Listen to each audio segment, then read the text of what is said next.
Bonsoir à toutes et à tous, bienvenue dans Guinée Info, les titres de l'édition. Le chef de l'État multiplie les gestes de solidarité en cette période de pénitence. Ce samedi, le général Mamadi Doumbouya a offert des vivres à plus de 8000 femmes du Grand Conakry et de l'intérieur du pays. C'est la directrice du Fonds d'appui aux activités économiques des femmes qui a procédé à la remise au palais du peuple. Plus classe et réserve de biosphère en 1942, la forêt de Ziama constitue un joyau naturel dont la préservation est essentielle à l'équilibre de la biodiversité de la région. Une banque allemande accompagne le centre forestier dans la mise en place d'un système de gestion durable impliquant les communautés locales. En fait, le rond-point d'Amdallah est transformé en foire communale. La délégation spéciale de cette commune entend ainsi donner plus de visibilité aux artisans et entrepreneurs locaux. Des produits, des articles et autres denrées de large consommation sont exposés sur place. Voilà pour le sommaire. Encore une fois, bonsoir à tous. Tout d'abord, lutte contre la corruption. Le procureur spécial près la Cour de répression des infractions économiques et financières face à la presse, Ali Touré, fait le point sur l'évolution des dossiers en cours d'instruction. Plusieurs affaires majeures impliquant des hauts commis de l'État ont été longuement évoquées. Abakar Amin Kamara, Tierno Younoussaba. Dans sa volonté de diligenter la question des affaires déférées devant la chambre d'instruction de la Cour de répression des infractions économiques et financières, le procureur spécial accompagné des membres du parquet s'est exprimé face à la presse nationale ce vendredi. La situation des dossiers reçus, dossiers en instance d'information devant la chambre de l'instruction et devant la chambre spéciale de contrôle de l'instruction, 82. Dossiers en instance devant la chambre de jugement et la chambre des appels, 48. Dossiers jugés, dont relax, non-lieu ou condamnation, 61. Parmi les dossiers jugés, 15 sont portés devant la Cour suprême. La situation des personnes mises en cause. Nombre de personnes poursuivies. Hommes, 507. Femmes, 64. Personnes morales, 112. Total, 683. Ce rapport a fait l'objet de plusieurs débats et finalement, le président de la Chambre de jugement a décidé de mettre ce rapport à la disposition du prévenu et même de la partie civile, l'agent judiciaire de l'État, pour des observations. Ensuite, nous avons le dossier ministère public et l'État guinéen contre M. Oye Guilavogui, poursuivi pour détournement de deniers publics, enrichissement illicite, blanchiment de capitaux, portant sur des montants de 94 milliards 15 287 666 francs. Il y a un second montant de 17 milliards 934 688 265. Il y a également 10 milliards de francs guinéens, 328 millions de dollars. La rencontre a permis au parquet d'aborder plusieurs sujets liés au détournement de fonds publics impliquant de hauts cadres de l'administration. Il s'agit notamment des dossiers de la douane, des impôts, de la Sotelgui et de la Banque centrale. L'affaire Air Guinée a également été évoquée. Lorsque nous estimons qu'il y a suffisamment d'éléments pour ne pas saisir un officier de police judiciaire et ne pas saisir pour enquête préalable, nous estimons que les juges peuvent se saisir directement de ces dossiers. Nous envoyons en citation directe devant la chambre de jugement pour que les magistrats connaissent ce dossier. Nous, en tant que magistrats de parquet et autres collaborateurs, c'est un devoir professionnel pour nous de travailler sur tous les dossiers que nous avons ici. C'est même un sacerdoce pour nous de le faire. Nous nous attendons à ce que les dossiers que nous avons sous la main, nous puissions les traiter conformément à la loi et qu'aucun délai de procédure ne soit dépassé. Le procureur spécial près la CRIEF a précisé que pour certains accusés traduits devant cette juridiction sont hors du pays et qu'un mandat d'arrêt pourrait intervenir contre les concernés. Le secrétaire général du gouvernement est à pied d'œuvre pour répondre aux exigences liées à la gestion de l'administration. Tamba Benoît Kamano est en mission de travail en Côte d'Ivoire pour partager les bonnes pratiques dans le perfectionnement des outils administratifs.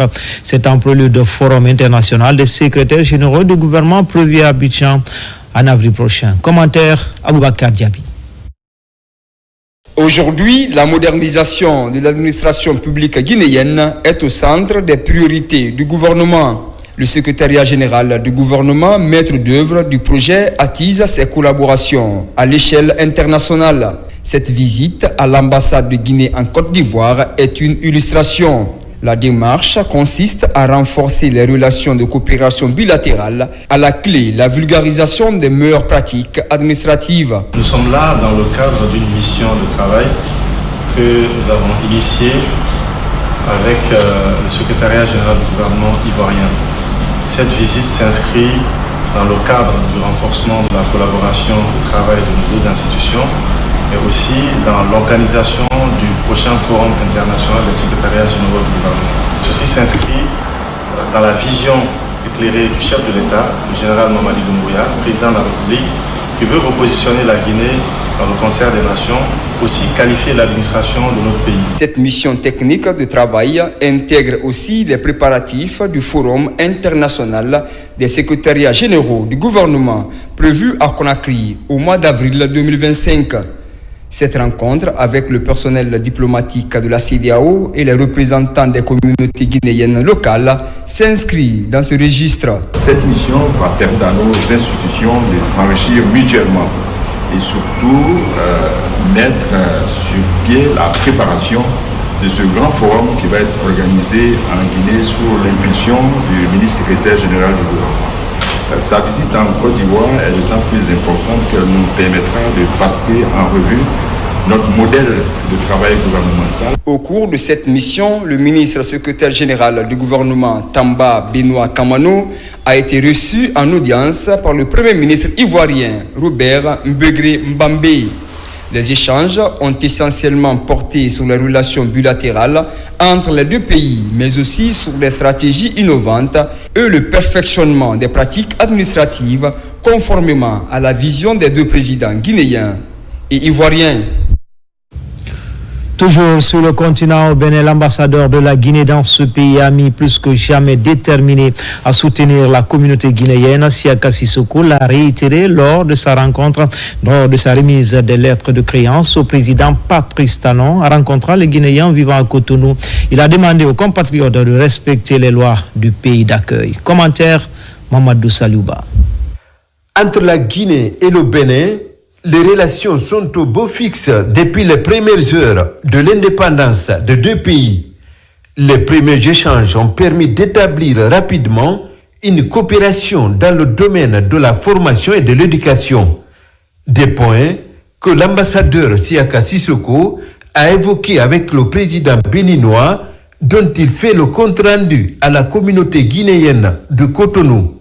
Au cours de sa rencontre avec le président Patrice Talon, le diplomate guinéen a plaidé la cause de certains ressortissants détenus au Bénin. Un geste très apprécié par la communauté. Ces ressortissants se disent satisfaits de se sentir protégés par l'État guinéen malgré la distance. C'est pourquoi ils promettent de renforcer les liens de solidarité et de fraternité qui les unissent. Dans le compte-rendu de sa rencontre avec le chef de l'État du Bénin, l'ambassadeur Siaka Sissoko est largement revenu sur les liens historiques de coopération entre Conakry et Cotonou, deux pays qui ont expérimenté très tôt les avantages d'une coopération sud-sud, terre de panafricanisme par excellence. La Guinée avait même des effigies des résistants africains sur sa monnaie. Celle du roi Béhanzin ornait les billets de 25 cili. Un hommage à ce grand résistant du Dahomey, actuel Bénin, et une vision pour un futur rayonnant entre Conakry et Cotonou. Ici à Conakry, le ministre des Transports, porte-parole du gouvernement face à la presse ce vendredi. Plusieurs sujets étaient au cœur des débats avec la presse nationale et internationale. À travers son porte-parole, Ousmane Gawal Diallo, le gouvernement apporte des précisions sur l'évolution de la transition en Guinée. Abraham Christophe Condé pour en savoir davantage. Ce point de presse est consacré au récent développement sociopolitique en Guinée. Plusieurs événements ont récemment marqué la vie politique et sociale du pays, notamment l'évaluation des partis politiques, la prolifération des discours haineux, entre autres, des questions que le porte-parole du gouvernement guinéen aborde avec transparence et précision face aux médias nationaux et internationaux. Il est important de faire en sorte que chacun comprenne qu'avec les mots simples, on peut détruire une nation. Et que la nation, c'est ce qu'on a en commun et que chacun doit veiller à ça. Dans cette période où on essaie de repositionner notre pays et de être dans toute sa dimension, le débat, le dialogue apaisé, il faut qu'on fasse attention, qu'il soit intellectuel, activiste, homme politique. Chacun doit faire attention aux propos qu'il tient parce que cela peut détruire une nation en construction. D'autres sujets d'intérêt public ont aussi attiré l'attention des hommes de médias, notamment la levée de l'interdiction des activités des partis politiques. Une décision qui permet aux partis de reprendre leur activité sous réserve du respect strict des principes de l'État, de la sécurité publique et de l'ordre social. Un parti politique qui évolue dans un pays doit pouvoir en toute transparence expliquer l'origine de ses fonds, parce que l'origine doit être licite, bien encadrée. Le deuxième point, c'est le renouvellement démocratique. C'est un comportement tout à fait normal. On ne demande pas à un parti de se soumettre aux statuts et règlements intérieurs du parti voisin.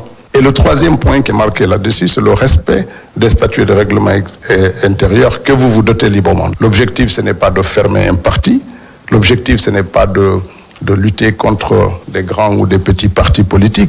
Ce point de presse qui est animé par le ministre Ousmane Gawal Diallo, porte-parole du gouvernement, a donné l'opportunité aux journalistes de poser toutes les questions liées aux avancées des activités politiques et sociales. Comme annoncé dans les titres, le chef de l'État multiplie les gestes de solidarité en cette période de pénitence. Ce samedi, le général Mamadi Doumbouya a offert des vivres à plus de 8000 femmes du Grand Conakry et de l'intérieur du pays. C'est la directrice du Fonds d'appui aux activités économiques des femmes qui a procédé à la remise au Palais du Peuple. Mamadou Salouba. Le palais du peuple de Conakry n'a pas pu contenir ces femmes et filles venues recevoir le don du chef de l'État. Très sensible aux conditions de la Guinéenne, le général Mamadi Doumbouya a choisi cette période de pénitence pour offrir des vivres à plus de 8000 femmes et filles. La directrice générale du Fonds d'appui aux activités économiques des femmes et filles et son collègue de l'ANIES pilotent la remise. Sachant que de nombreuses femmes font face à des défis considérables, notamment en matière d'accès aux ressources essentielles, le président de la République a mis un accent particulier sur certaines structures, dont le FAEF, qu'il a créé le 21 juillet 2022 pour autonomiser la Guinéenne et la sortie de la précarité et la pauvreté. Le FAEF, en partenariat avec l'ANIES, a la joie de vous transmettre ces dons en vivres offerts par notre général d'armée Mamadi Doumbouya, notre bien-aimé Mamadi Doumbouya. Vous, dont le courage, dans l'endossement du poids des responsabilités familiales et communautaires n'est plus à démontrer. Le général d'armée Mamadi Doumbouya, qui, dès les premières heures de sa gouvernance, a exprimé son désir d'accompagner les femmes de Guinée, qui sont les piliers de notre société. Ce geste de solidarité et de générosité fait par son Excellence, Monsieur le Président de la République, le général d'armée Mamadi Doumbouya, à nos mères, sœurs, filles, épouses, témoignent de l'engagement indéfectible qui est le sien pour la cause de la femme guinéenne. Venues de Conakry et de l'intérieur du pays, ces femmes, très touchées par le geste du chef de l'État, reçoivent les bons de vivre. Un acte de générosité qui donne du sourire aux bénéficiaires à cette période de Ramadan et de Carême. Nous, femmes de Massanta, nous sommes comblées d'un réconfort moral du fait que dans l'histoire de notre pays, c'est la première fois qu'on nous fait appel pour nous faire des dons, surtout en ce mois saint de Ramadan et du Carême, que Dieu a fait une coïncidence. C'est pour cela, ce cadeau fait en ce mois de Carême, chacun prie, nous femmes de Massanta, et je sais que partout ailleurs, prions que ce qu'il a commencé, c'est-à-dire le général Mamadi Doumbouya, qui l'achève en apothéose pour le bien-être. On est très contente de notre président, le général Mamadi Doumbouya, du fait qu'on a quitté l'abbé pour représenter l'abbé, est très fier d'être là et on est très contente. Pour joindre l'acte à la parole, ces femmes bénéficiaires sont reçues à Ratoman pour tirer les darés. Sous la coordination du Fonds d'appui aux activités économiques des femmes et l'ANIES, les vivres sont remis aux ayants droit dans l'ordre et la discipline. En ce mois dédié à la femme, le général Mamadi Doumbouya prouve davantage son engagement en faveur de la couche féminine. Pour marquer son soutien à la communauté chrétienne également en cette période de carême, le secrétariat général aux affaires religieuses offre une importante quantité de riz aux fidèles chrétiens de Kaloum. Ces denrées ont été remises aux responsables des églises par le chef de cabinet du 10 départements. Soliba Bangoura, Marwan Kamara. Les archevêchés et la cathédrale Toussaint de Conakry bénéficient de l'assistance du secrétariat général des affaires religieuses en cette période de carême. Les responsables de ces lieux de culte ont reçu plusieurs sacs de riz et des bidons d'huile. Ce geste des autorités religieuses marque la proximité aux côtés des communautés chrétiennes qui vivent ces moments de carême. Ça nous réconforte et ça nous fait comprendre que le secrétariat des affaires religieuses n'est pas seulement pour les musulmans. Il y a aussi une place pour les chrétiens. Et nous souhaitons que tous les jours, ça soit une réalité. Parce que c'est ensemble que nous allons pouvoir construire ce pays chrétien et musulman. Au nom du diocèse anglican de Guinée, remercier très sincèrement le secrétaire général des affaires religieuses pour ce don, surtout en ce temps de carême où l'Église enseigne la prière, la méditation et l'aumône. Après les églises de Kaloum, cette action humanitaire du secrétariat général des affaires religieuses s'est poursuivie à l'orphelinat Robert Sarah de Koya. Ce centre d'accueil et d'éducation des enfants déshérités a bénéficié aussi d'une tonne de riz et de bidons d'huile. La vie, c'est la religion. Et si les affaires religieuses pensent à nous, ça nous va vraiment droit au cœur. Vraiment, merci à tous ceux qui ont pensé à nous. Nous pensons que l'apport de l'État, c'est aussi pour toutes les couches de la société guinéenne. Et c'est la raison pour laquelle l'État, à travers le secrétariat général des affaires religieuses, a pensé non seulement aux chrétiens, mais aussi aux musulmans, également aux enfants démunis. Cette de solidarité s'inscrit dans la politique du CNRD à travers le secrétariat général des affaires religieuses à apporter son soutien à ces deux communautés sœurs engagées dans une période de Ramadan et de carême. Et puis cet élément qui vient juste de nous parvenir, le chef de l'État, le général Mamadi Doumbouya, a effectué une visite ce samedi sur le site des composantes clés du méga-projet Simandou, un projet ambitieux qui vise à transformer le paysage économique. Fatoumata Kourouma.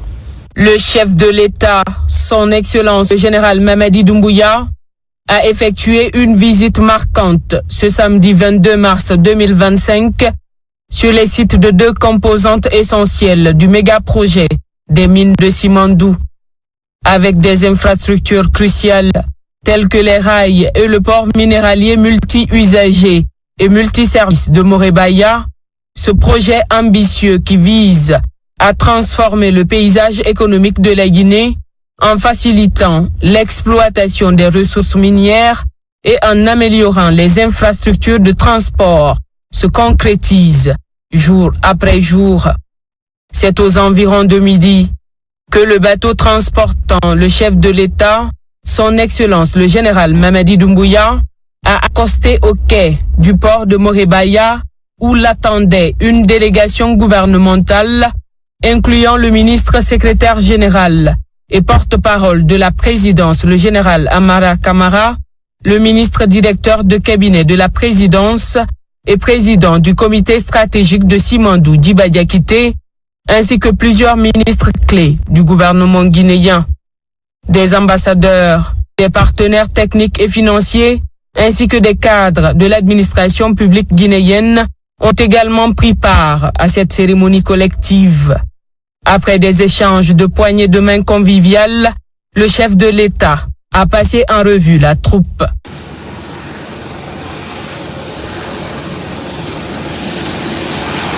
La visite a débuté par une inspection des infrastructures du projet Simandou sous la responsabilité de la compagnie du Transguinéen CTG, un partenariat de l'État guinéen avec les partenaires industriels. Guidé par des experts passionnés, le président de la République a découvert les 150 km de rails déjà produits sur les 650 prévus, reliant Forêt-Caria à Beila, avec déjà 100 km de béton armé sur le long du corridor. Ces rails, fabriqués avec des aciers de type A, témoignent d'un savoir-faire exceptionnel et d'une qualité optimale. Le chef de l'État a également visité la gare qui sera dédiée aux opérations liées au projet, ainsi que les magasins de stockage destinés aux denrées alimentaires, des installations cruciales pour soutenir non seulement les travailleurs, mais aussi les communautés environnantes. Le poste de soudage a également été un moment fort de la visite, démontrant clairement l'ampleur des travaux en cours.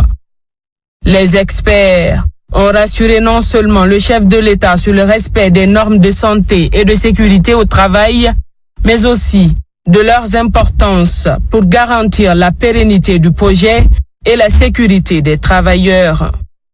Ce souci du détail démontre l'engagement profond du gouvernement guinéen sous le leadership du général Mamadi Doumbouya à assurer un environnement de travail sûr pour tous. Sur le site, l'atmosphère était électrisante, avec des travailleurs exprimant leur enthousiasme et leur gratitude pour les opportunités offertes par le projet Simandou. Ce dernier a déjà généré des milliers d'emplois directs et indirects, principalement pour les fils et filles de la localité, conformément aux clauses de respect du contenu local exigées par le général Mamadi Doumbouya.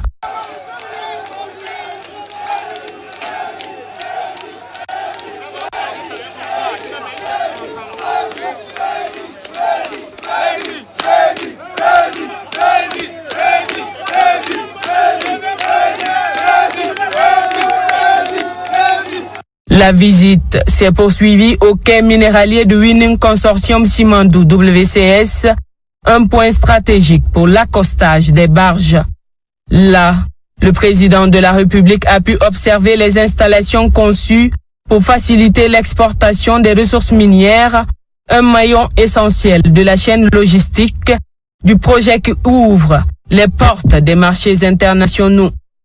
Cette visite du président de la République sur les installations du port de Morebaya et des rails marque également le lancement des travaux de bitumage de la route reliant le corridor Simandou à la nationale numéro 4.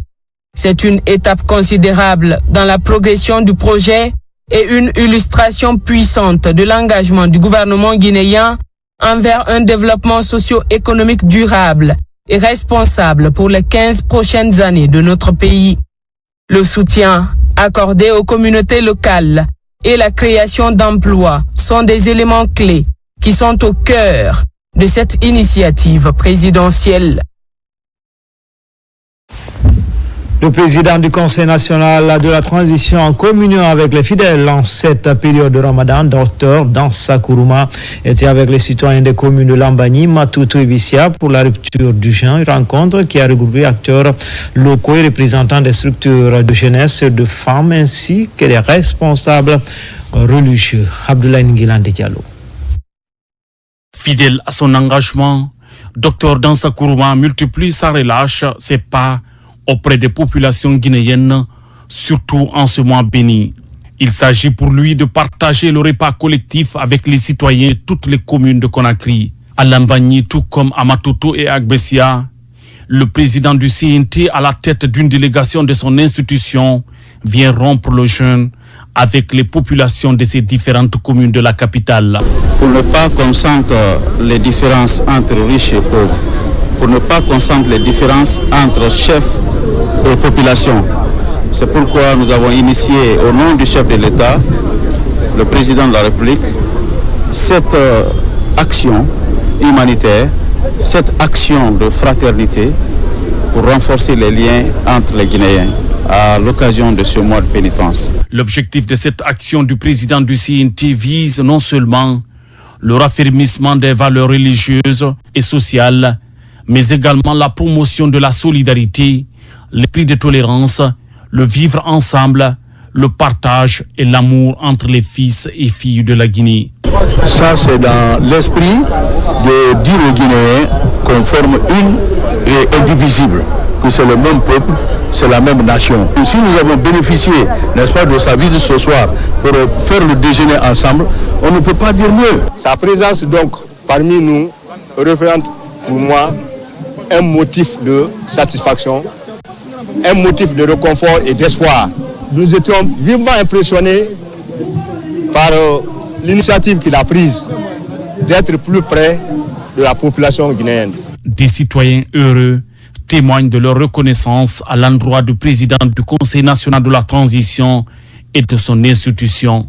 L'appel que je lançais à l'issue de cette rupture-là, c'est de dire aux Guinéens de vivre dans la communion, et dans la paix, dans la tranquillité. Partout, en plus du repas collectif et de la lecture du Saint-Coran, le président de l'organe législatif a offert des exemplaires du livre saint aux imams de ces différentes communes de Conakry.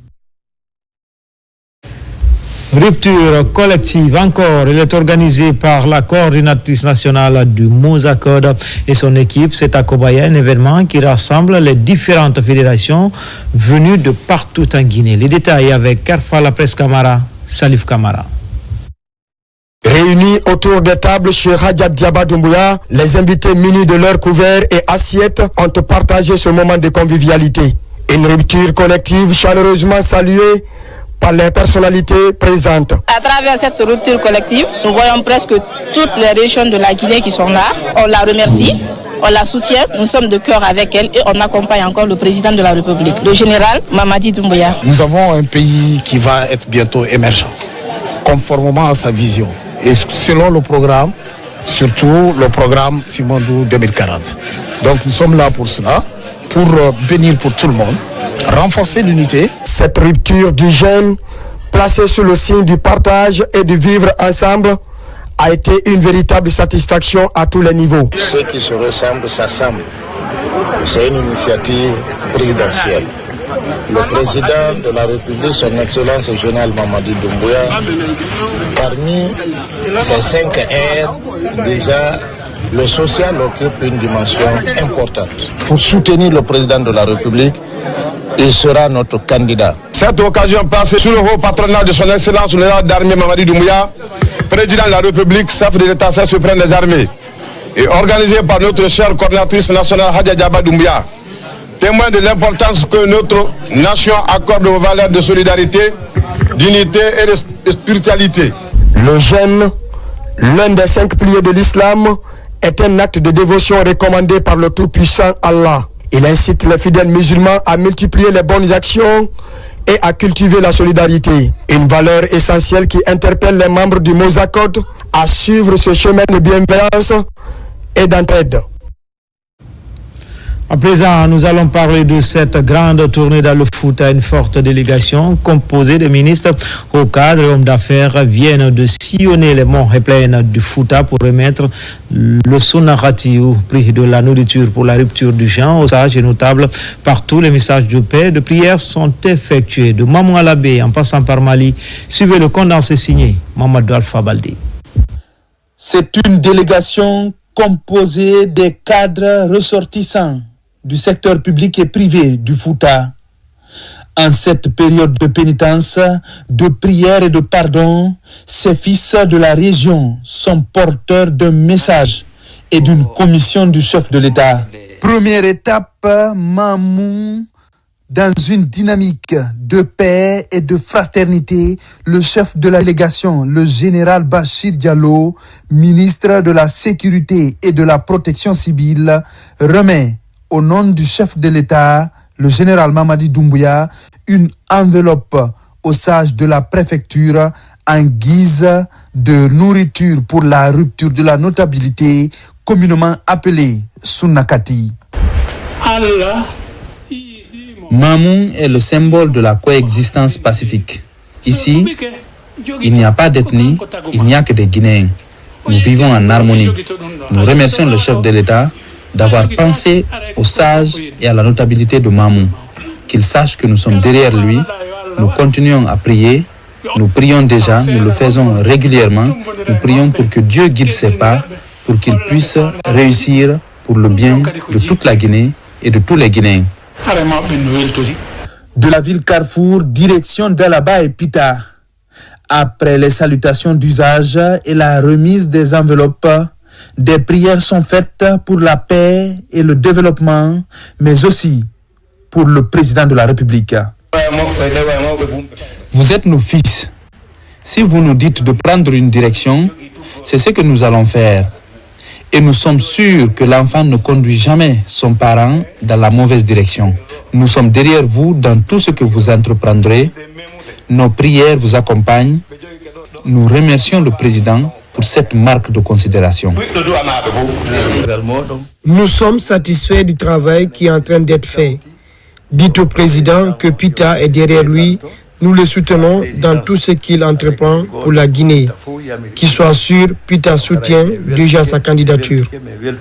De Pita, les émissaires du chef de l'État mettent le cap sur le Fouta profond. Sur la route de Koubia, la délégation se range chez l'érudit de Djongo pour le même rituel avant de se rendre dans la préfecture de Koubia, où le Saint-Coran et la Sourate Yassine sont lus plusieurs fois. Merci d'être venus, vous tous, jusqu'ici, au nom du président de la République. En tout ce qui concerne la paix, l'unité et l'entente entre les Guinéens, nous sommes d'accord et nous prions pour que le président puisse réussir sa mission. Nous disons merci au président. Il approche tout le monde et travaille avec tous les Guinéens.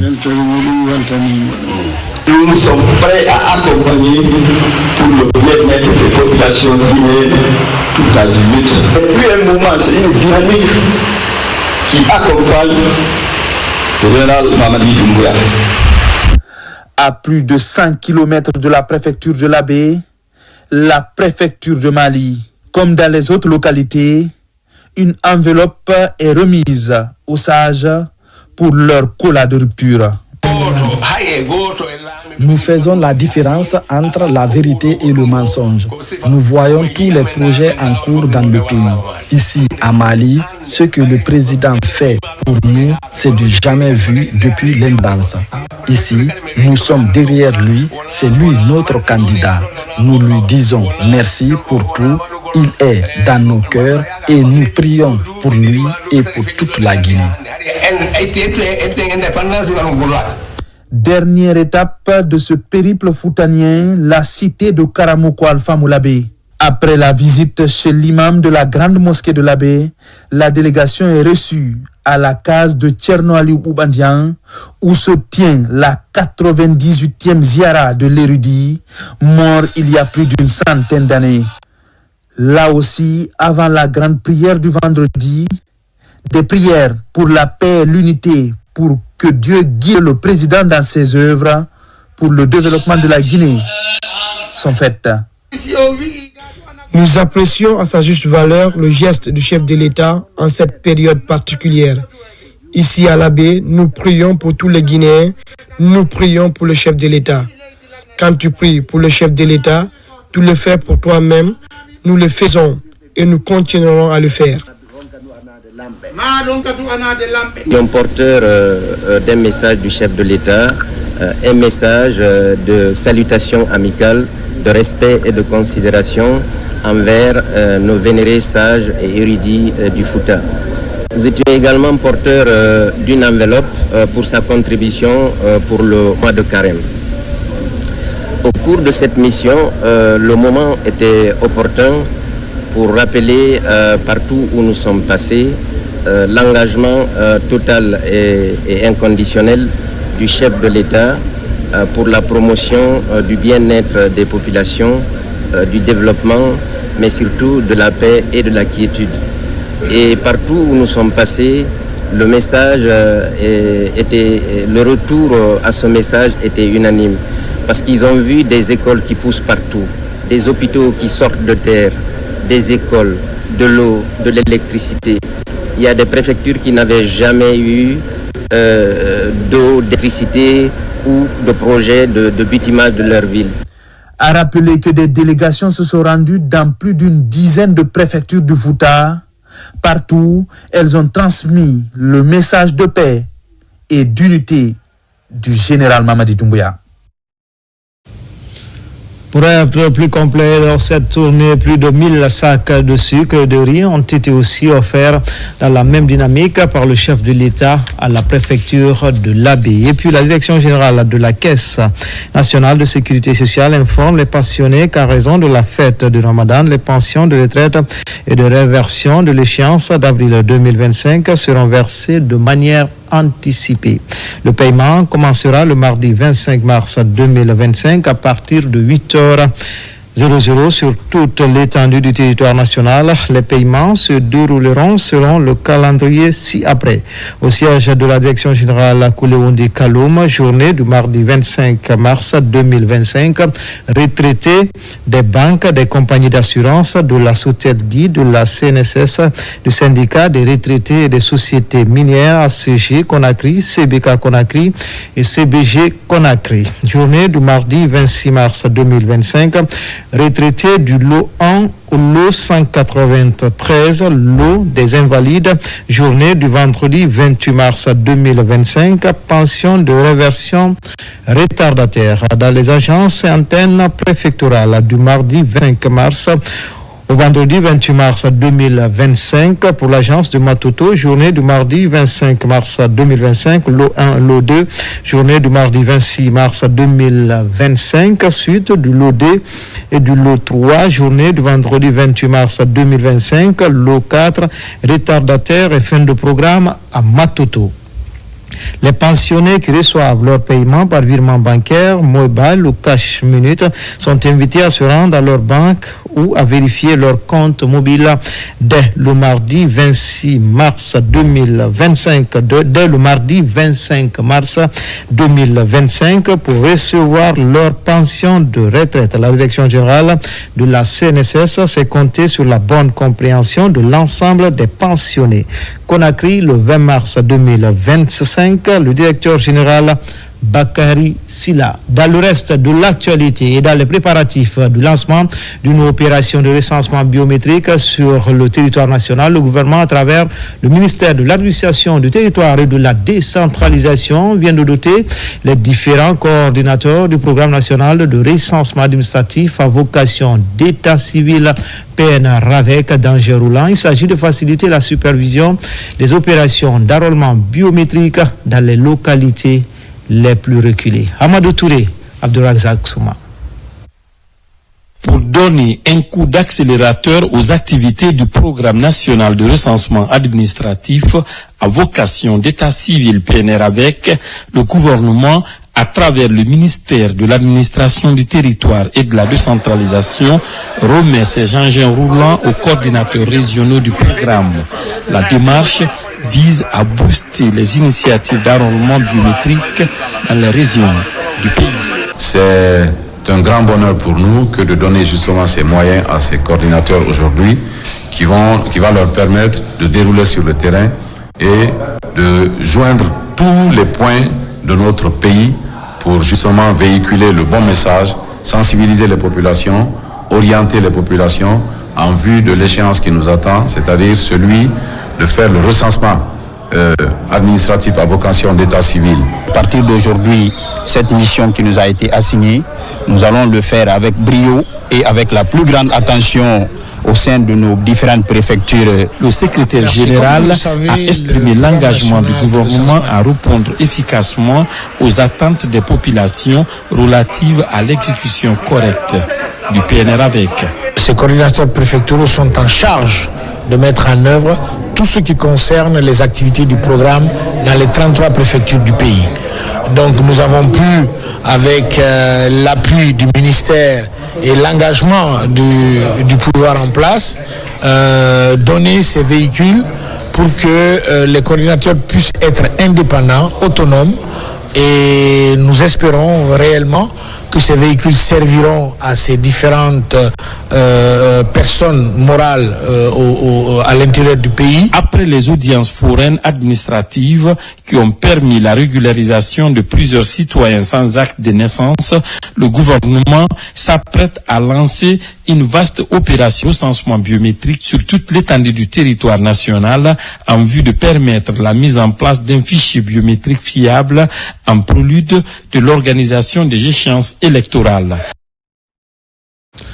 Une délégation chinoise de la province de Shandong en séjour de travail en Guinée. Elle a rencontré les membres de l'association des anciens étudiants stagiaires guinéens de Chine. Le renforcement des liens à travers des projets innovants était au cœur des échanges. Younoussa Tawel Kamara.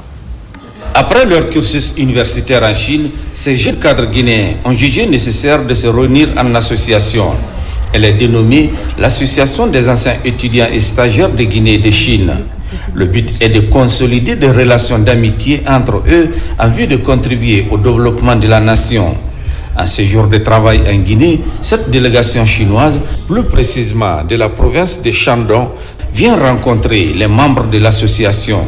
Les échanges portent essentiellement sur le fonctionnement de la structure, mais aussi le renforcement des relations d'amitié entre la Guinée et la Chine. Shandong s'est déplacé cette fois-ci pour venir en Guinée et a mis dans son portefeuille de rencontrer les anciens étudiants ici présents à Conakry.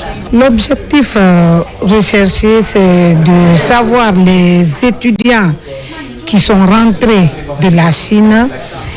Au fait, qu'est-ce qu'ils font exactement en Guinée? Est-ce qu'ils sont en rapport avec les sociétés chinoises? Ravis de cette visite, les membres de l'association ont expliqué à la délégation les temps forts de leur formation en Chine et des bonnes relations qui existaient entre étudiants guinéens et chinois. Nous sommes très émus pour avoir écouté les avis et les conseils de tout le monde, de tous les membres de cette association, et puis tout le monde maîtrise bien la langue chinoise et vous avez établi un pont entre la Chine et la Guinée. On va faire notre mieux pour poursuivre ces échanges et promouvoir notre coopération dans le futur. L'Association des anciens étudiants et stagiaires de Guinée et de Chine regroupe plus de 200 membres qui font actuellement la fierté de la Guinée dans les établissements publics et privés du pays. Pour ce de l'assainissement du fichier de la fonction publique en déplacement, le ministre contrôle à Mamou. Première étape de cette tournée, la présence des agents de l'État à leur poste dans certains secteurs sensibles comme l'éducation et la santé. Cette supervision consiste à recenser les cas d'abandon de poste et retraités toujours en activité. Moussa Namina Keita, Mamadi Terran Kamisoko. Depuis quelques jours, le ministère du Travail et de la fonction publique a lancé une vaste opération de contrôle des agents à leur poste dans les secteurs sensibles de l'éducation et de la santé sur l'ensemble du territoire national. Pour s'assurer de la mise en œuvre correcte de cet ambitieux programme, le ministre Faya François Bourounou conduit une mission à Mamou. Dans la ville Carrefour, la liste de tous les fonctionnaires déployés est passée au peigne fin devant les responsables sanitaires et éducatifs. Aucune école ne sera laissée cette fois-ci. Donc école par école, centre de santé par centre de santé, dispensaire par dispensaire, pour contrôler les enseignants qui travaillent dans ces écoles et leur niveau de régularité. Les agents de santé aussi affectés qui sont à leur poste, qui travaillent régulièrement à ces postes. Parce que c'est vrai, on a fait la biométrie, mais pendant la biométrie, il y a encore quelques malins qui ont pu vraiment se faufiler dans les mailles du filet. Et cette fois-ci, le contrôle physique dans les lieux de travail va permettre de connaître qui travaille, qui ne travaille pas. Cette opération de ratissage viendra consolider les résultats de la biométrie et relever des insuffisances de personnel s'il y en a. C'est une action qui a un grand intérêt pour nous les enseignants. Parce que comme l'a si bien dit Monsieur le ministre, il y a des gens, depuis qu'ils ont été engagés à la fonction publique, l'État les paye, mais ils ne sont jamais en poste en fait. Bon, ça s'est très bien passé. Tous les dossiers qu'on m'a demandé, j'ai tout fourni et je n'ai eu aucun problème. J'ai été très bien recensé. L'autre pan de cette tournée du ministre du Travail et de la fonction publique est la situation des retraités. Plusieurs d'entre eux continuent encore à occuper leur poste en violation flagrante de la loi. Et je sais que c'est la réalité dans d'autres régions également. Il y a des personnes mises à la retraite qui continuent à travailler. Ce n'est pas normal, c'est une grave anomalie administrative qu'il faudra corriger le plus rapidement possible. Cette première phase de contrôle de présence ne concerne que les agents de la santé et de l'éducation. L'inspection générale de l'administration publique, IGAP, est invitée à élargir prochainement la campagne à tous les autres services publics du pays. Toujours en province, les travaux de construction des locaux de la direction régionale du Trésor sont lancés à Kankan. Plusieurs cadres étaient mobilisés pour cette initiative portée par le ministère de l'Économie et des Finances. L'objectif est d'améliorer les conditions de travail des cadres affectés dans la région et d'offrir un service de qualité aux citoyens. Et là, Fodé Bankali Fofana est notre correspondant permanent dans la région.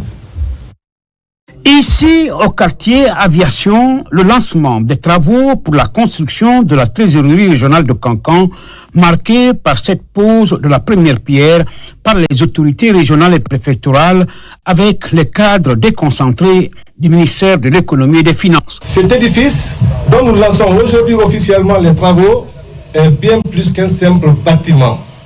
Il symbolise l'engagement de l'État en faveur d'une administration financière moderne, performante et proche des citoyens. Au nom de Soliman Multiservice, entreprise en charge de la réalisation des travaux de construction du bloc administratif du Trésor public et le logement de fonction de trésorerie de Kankan.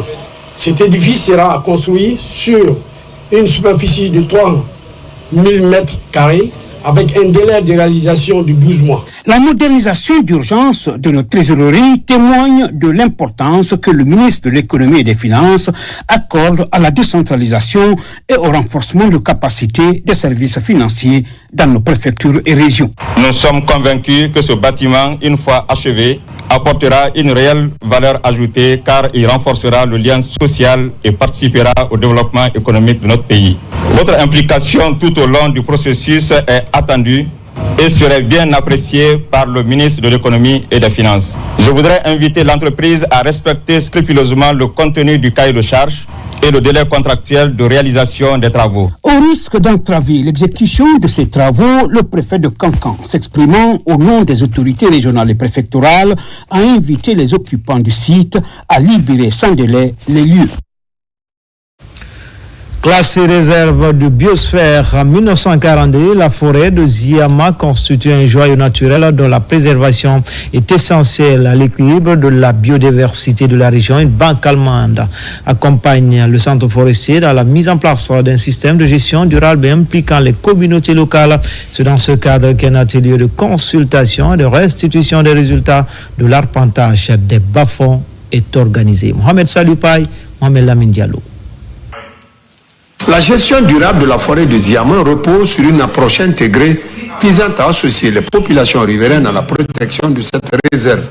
C'est dans cette optique que des bas-fonds ont été identifiés et arpentés avant d'être attribués aux villages environnants selon des critères bien définis. Destinés aux personnes vulnérables, ces bas-fonds offrent ainsi des opportunités de développement aux bénéficiaires tout en garantissant la préservation des ressources naturelles. C'est pour une concertation avec ces communautés, les partenaires, les services techniques, les autorités locales, pour trouver des alternatives dans le but de freiner les féoliers à l'attaque de la réserve des diamants liée à l'exploitation des bas-fonds à l'intérieur.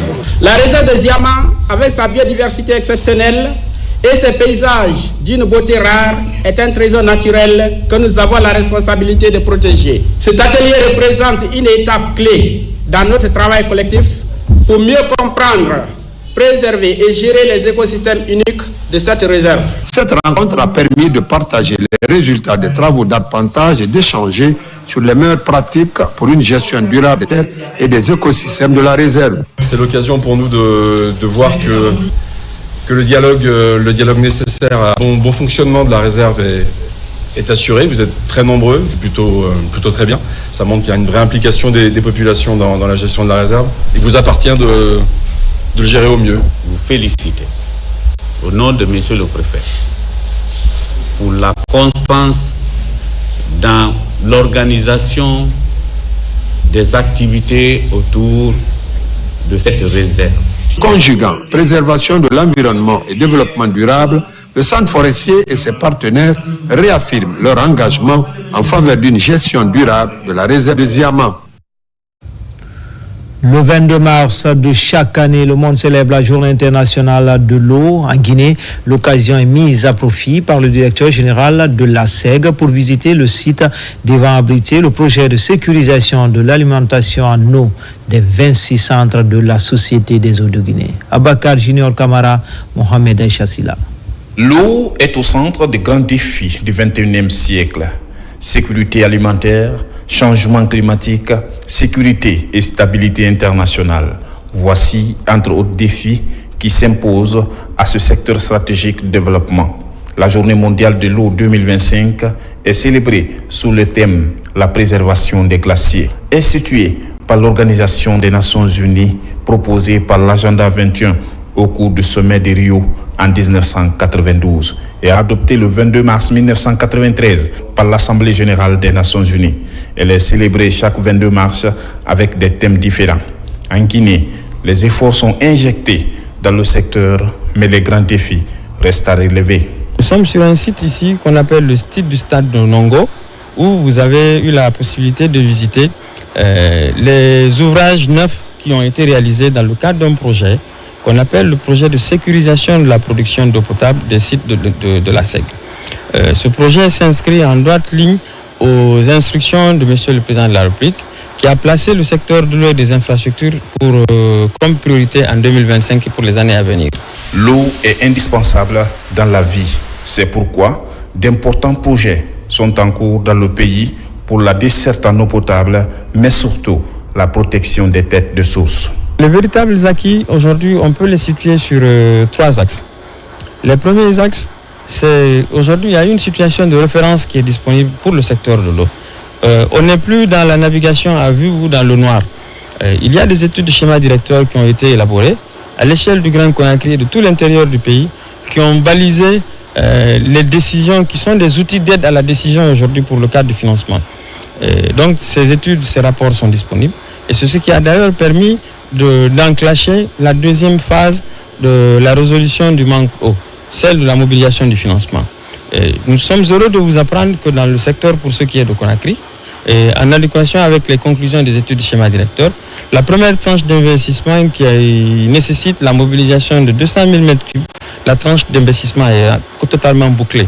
Donc 2025 va marquer singulièrement le démarrage de cette tranche de réalisation des infrastructures. L'humanité célèbre cette journée avec les réflexions profondes sur la prévision des mécanismes de protection des acquis. À travers le monde, les réformes dans ce secteur vital pourront sauver plus de 5 milliards de personnes qui risquent de manquer de l'eau potable à l'horizon 2050. Bientôt le lancement des travaux de construction des usines de transformation du manioc dans la savane guinéenne. Plusieurs sites sont répertoriés pour abriter ces plateformes tant attendues. La société coopérative ouvrière de développement agroalimentaire et artisanal porte le projet. Elle bénéficie du soutien du ministère du Commerce pour valider les domaines avant le démarrage des activités. Yamokaba. À Kankan, la commune rurale de Sabadou Baranama est choisi pour abriter la plateforme de transformation du manioc et autres spéculations de la savane. Parmi les besoins qui s'imposent avant la construction, la validation du site par les acteurs à tous les niveaux, la bonne nouvelle de l'espoir aux paysans pour promouvoir la consommation locale. Ce projet est un projet très bancable dans notre pays. La société Skoda, je dirais que c'est une société à accompagner, une société à aider vraiment dans l'émergence. L'implantation de ces unités industrielles va générer des milliers d'emplois directs et indirects, impliquant évidemment les jeunes, les femmes et les seniors. La Skoda met en place un modèle de préfinancement agricole où nous avançons aux producteurs les semences, les intrants et le matériel. À Kouroussa, la même visite guidée est organisée sur le site de Kobani pour activer la course contre la montre. Sur le terrain, les départements de l'agriculture et du commerce pour encourager la société coopérative ouvrière de développement agroalimentaire et artisanal. Des ambitions communes soutenues pour atteindre l'autosuffisance alimentaire afin de redynamiser la productivité agricole. L'installation de cette unité industrielle dans notre localité constitue un véritable moteur de prospérité pour notre communauté. Nous remercions le président de la République pour cette belle initiative. Les préfectures de la Haute-Guinée, majoritairement agricoles, bénéficient de ce projet d'extension pour revaloriser le consommé guinéen. Après la phase de construction, ces usines de transformation de ces différents produits agricoles vont limiter des importations au bout du monde pour intensifier la lutte contre la faim. Espace santé, les cliniques clandestines récemment fermées par le comité technique national de lutte contre les pratiques médicales viennent d'être remises aux propriétaires des concessions. Après enquête, elles ont été complètement vidées de leur contenu. Plusieurs sont fermées définitivement. C'est le résultat d'une opération d'envergure visant à assainir le secteur. Tcherno Maroufba, Mohamed Pati Kamara. Après l'identification et la fermeture des structures médicales, paramédicales illégales et non conformes, les agents du comité national technique sont à nouveau sur le terrain. Cette nouvelle phase de l'opération vise à rouvrir les cliniques déjà fermées lors des précédentes campagnes. Les scellés sont retirés, mais pas pour reprendre des activités. Il s'agit au contraire de vider les lieux de tous les équipements médicaux et indications concernant les structures déjà inscrites par le comité comme non conformes en termes d'infrastructures, de matériel et d'activités. L'objectif visé à cette étape, c'est de faire en sorte que toutes les structures qui représentent un danger en termes d'infrastructure, en termes d'équipement, soient fermées et définitivement. Vous remarquerez que l'action plutôt est progressive. Elle est méthodique. Le but, c'est de ne pas revenir en arrière. Lors de cette opération, les inspecteurs de la santé, accompagnés de la direction des investigations judiciaires, sont tombés sur un cas qualifié de grave par les agents au quartier Concasseur. Une clinique non conforme déjà fermée est réouverte par le propriétaire et continue d'exercer en toute liberté. Sur le champ, la clinique est fermée de nouveau et les auteurs mis aux arrêts. Ça dépasse maintenant l'aspect administratif. Comme vous le savez, on n'est pas seul sur le terrain. Nous sommes avec la direction centrale des investigations judiciaires. Cette unité de la gendarmerie va se charger maintenant de la suite parce que là, c'est purement judiciaire maintenant. Cette opération de fermeture des cliniques clandestines dans le Grand Conakry vise à assainir le secteur de la santé et offrir une meilleure santé à la population. Pour ceux qui sont des promoteurs de santé, qui ont mis en place des structures, mais dont les structures souffrent de quelques anomalies de conformité, nous les encadrons, nous les accompagnons avec un suivi rigoureux pour que les points négatifs se transforment en points positifs. Depuis décembre 2024, début de cette opération d'identification et de fermeture, 150 structures ont fait l'objet de visites des équipes de terrain et 70 parmi elles ont été fermées à Conakry. C'est une bonne nouvelle pour les populations de Sankara avec la pose de la première pierre de la centrale de production d'oxygène médical de l'hôpital régional de Farana. L'édifice, une fois construit, va renforcer les capacités de l'hôpital à répondre aux urgences sanitaires. Plus de précision avec notre équipe basée dans la région Ibarama Oulem Foufana, Silati Kourouma. À l'hôpital régional de Farana, un vent de renouveau pointe à l'horizon pour le bien-être des habitants du Sankara. Il s'agit de cette pose de la première pierre de la centrale de production d'oxygène médical, une initiative du ministère de la Santé qui va renforcer la prise en charge des patients des services de réanimation, de la pédiatrie, de la médecine interne et de la maternité. Beaucoup de nos compatriotes ont perdu la vie par manque d'oxygène dans les structures sanitaires. Si nous avons cette opportunité aujourd'hui, que cela soit produit au sein de la structure hospitalière principale de la région, c'est rassurer les citoyens, assurer la sécurité sanitaire des citoyens. Lorsque nous allons avoir notre centrale d'oxygène, de production d'oxygène médical, ça va améliorer de façon très considérable la prise en charge de nos patients, surtout au niveau de la maternité, de la pédiatrie, de la réanimation et même de la médecine interne. C'est une centrale de production d'oxygène médical qui va désormais améliorer le système de santé de toute la région de Farana. Quand on perd la santé, on a perdu tout. Et mieux, en tant que collectivité, nous avons beaucoup d'estime sur les résultats que tout autre indicateur.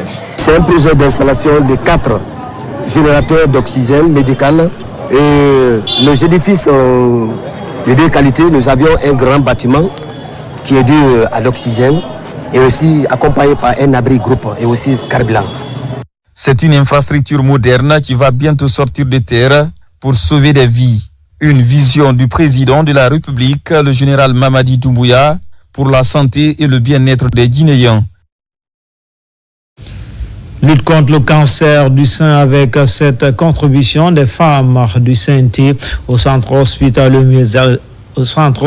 universitaire d'Onka. Ils ont organisé une journée de sensibilisation et soutenu financièrement une malade en attente de traitement. Une occasion pour le centre d'inviter toutes les femmes à venir se faire dépister, notamment ce mois dédié aux femmes. Par ailleurs, les responsables de l'hôpital annoncent le début à partir de ce lundi de la prise en charge chirurgicale des malades atteints de cancer. Selon les spécialistes, les cancers féminins représentent 60% des cas diagnostiqués dans les structures hospitalières du pays. En ce mois dédié à la couche féminine, les femmes du CNT s'impliquent dans la sensibilisation. En ce mois de la femme, faisons de la santé féminine une priorité. Chaque femme mérite d'être informée, accompagnée et soignée. Le cancer du sein est plus fréquent chez la femme. Pourtant, détecté à temps, il peut être guéri dans 90% de cas. C'est pour ça que nous devons rappeler l'importance du dépistage. Je voudrais vous dire que l'hôpital national d'Onka continuera à accompagner les femmes dans la lutte contre le cancer du sein et du col de l'utérus. Et nous sommes heureux d'accueillir le service de chirurgie cancérologique à l'hôpital national d'Onka à partir du lundi 24. Et ça, c'est une très très belle chose. Ça va nous permettre encore de dynamiser cette lutte contre le cancer. Les facteurs de risque du cancer du sein et les méthodes de prévention sont expliqués.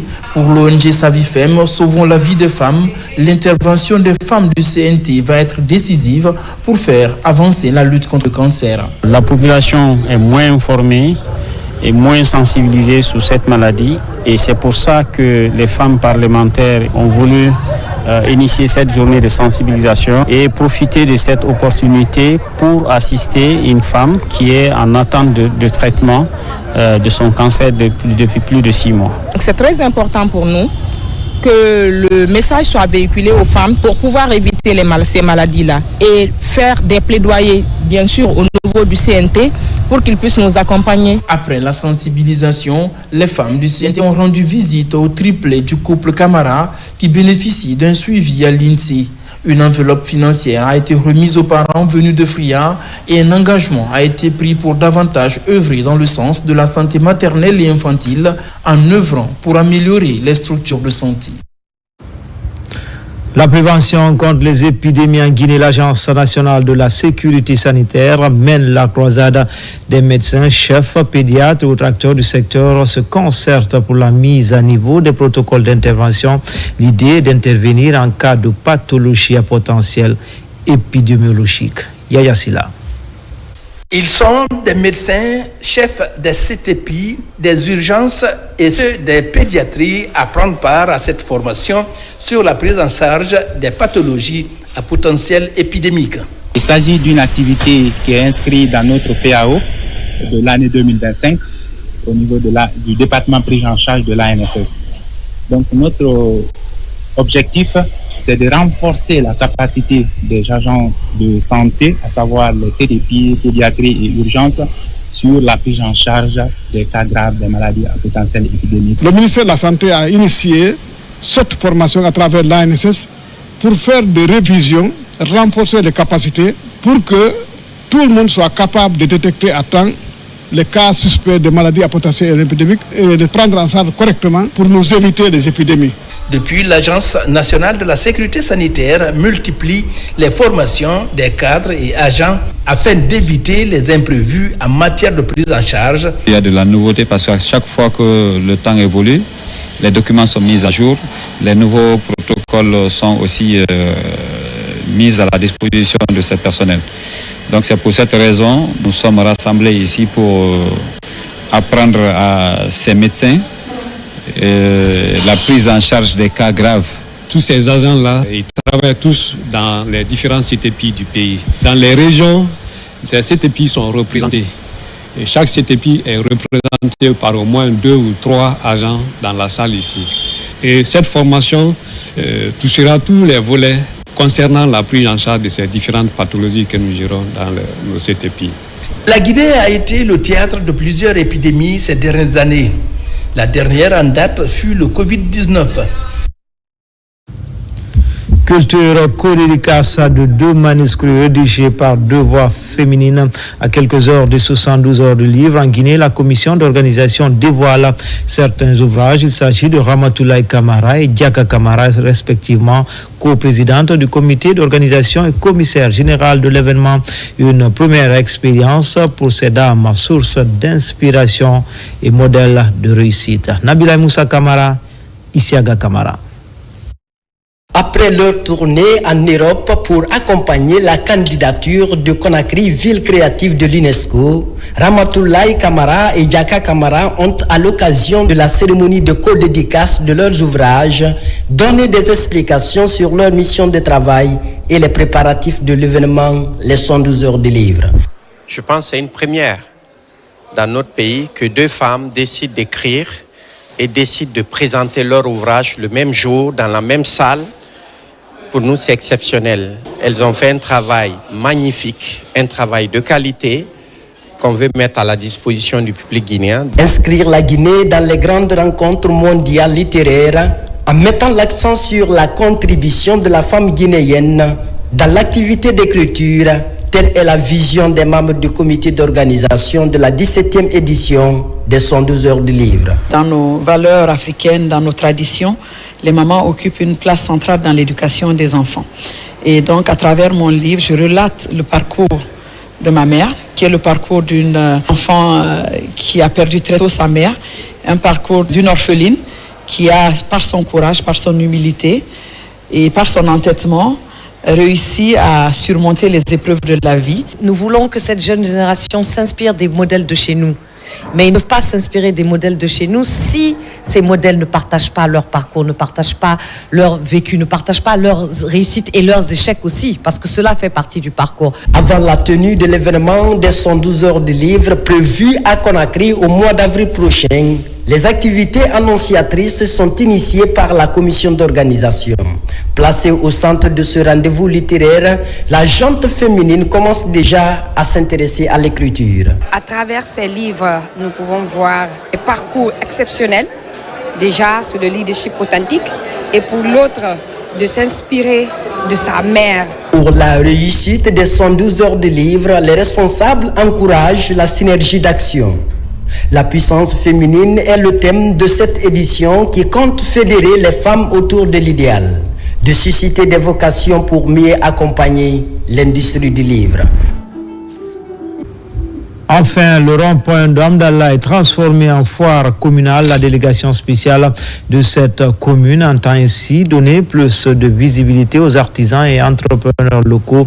Des produits, des articles ou autres denrées de large consommation sont exposés sur place. Une manière pour cette municipalité de soutenir les initiatives féminines. Moussa Bangoura. C'est parti pour 3 jours de shopping ici, au rond-point Amdallah, commune de Ratoma. La foire communale des produits alimentaires de Ratoma est à sa première édition. Producteurs locaux, exposants et autorités locales sont au rendez-vous pour l'ouverture officielle de ce mini-marché. Le mois saint de Ramadan, il fallait donc créer cette initiative pour que ça soit désormais une opportunité pour les citoyens de venir s'approvisionner à un prix très accessible. Nous invitons donc tous les citoyens, où qu'ils soient, de venir à Ratoma. Qui aide la femme a déjà gagné toute la communauté. Parce qu'aider la femme, elle a son fils, elle a son mari, elle a tout. Je suis vraiment fier des femmes. Les femmes qui ont accepté aussi de diminuer, valoriser leurs marchandises au profit du développement de la commune de Ratoma.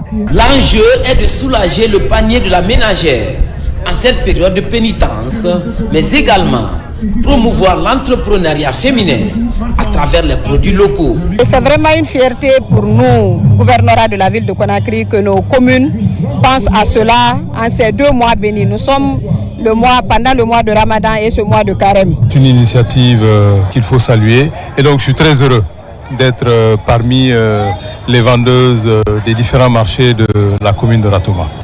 En plus de cette foire, la délégation spéciale de Ratoma entend créer d'autres activités, toujours en faveur de la jeunesse et la gente féminine, afin qu'elle participe activement au développement de la commune. C'était tout pour les infos. Tout le plaisir a été pour moi de vous servir. L'actualité se poursuit sur le www.rtgguinée.info. À demain pour d'autres actualités sur la Guinée, notre paradis, terre de richesse et d'innovation.